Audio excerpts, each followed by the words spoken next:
ඔන්න අද අරන් ආයේ ෆුඩ් වීඩියෝ එකක්. ඉතින් මේ හැදුව පීස් එකට ඕන දේවල් ඩිස්ක්‍රිප්ෂන් බොක්ස් එකේ දාලා තියෙනවා. පළවෙනියටම කරන්න ඕනේ ඊස් ටික ඇක්ටිව් කරගන්න එක.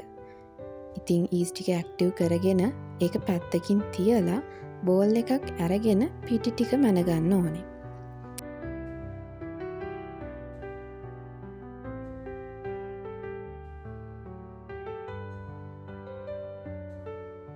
ඊට පස්සේ ඒකට ලුණු ටිකක් තෙල් ටිකක් දාලා කවලම් කරලා ඇක්ටිව් වුණ ඊස් ටිකක් දාලා හොඳින් නීට් කරගන්න ඕනේ. වතුර මදි නම් වතුර ටිකකුත් එකතු කරලා ලස්සන ඩෝ එකක් එන විදිහට නීට් කරගන්න ඕනේ.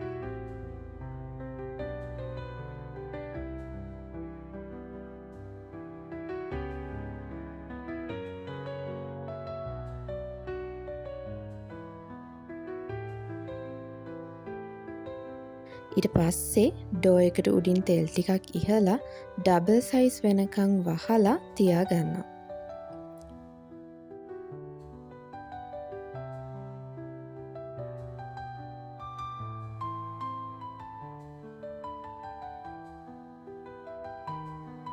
ඒකල මම මේ ලෑස්ති වෙන්නේ පීසා සෝස් එක හදාගන්න.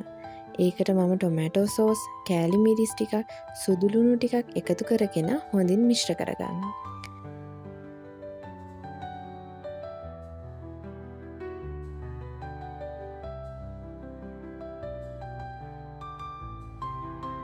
ඊළඟට ටොපින්ස් වලට අවශ්‍ය දේවල් ලෑස්ති කරගන්නවා.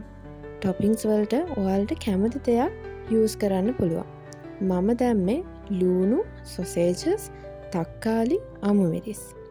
චීස් ගොඩක් ගෙදර තිබ්බේ නැති නිසා මම තෙල් ටිකක් රත් කරලා ඒකට පාන් පිටි මේස හැන්දක් දාලා ඒක බැදීගෙන එද්දි කිරි කෝප්ප භාගයක් දාලා වයිට් සෝස් එකක් හදාගත්තා.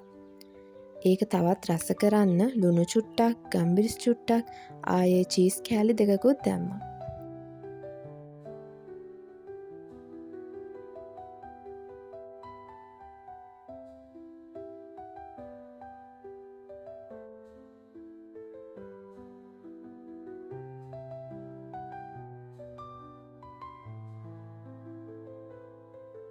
ඒක හදාගෙන ඉවර වෙලා ඩබල් සයිස් වුණ ඩෝ එක ට්‍රේ එකට දාලා තුනී කරා.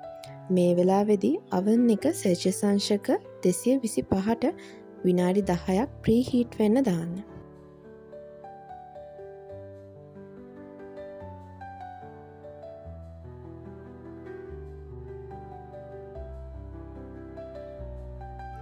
ඊට පස්සේ අපි හදාගත්ත සෝස් එක පීසා එකේ ගාලා වයිට් සෝස් ටිකෙනුත් ටිකක් දාගත්තා.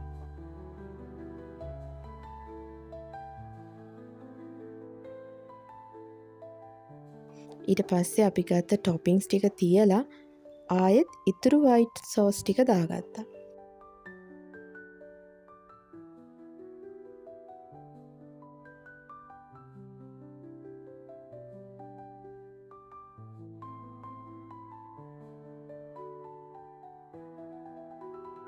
අන්තිමට පීසා එක වටේටම තෙල් චුට්ටක් ගාගෙන ප්‍රීහීට් වුණ oven එකට දාලා විනාඩි 10ක් 12ක් බේක් කරගත්තා.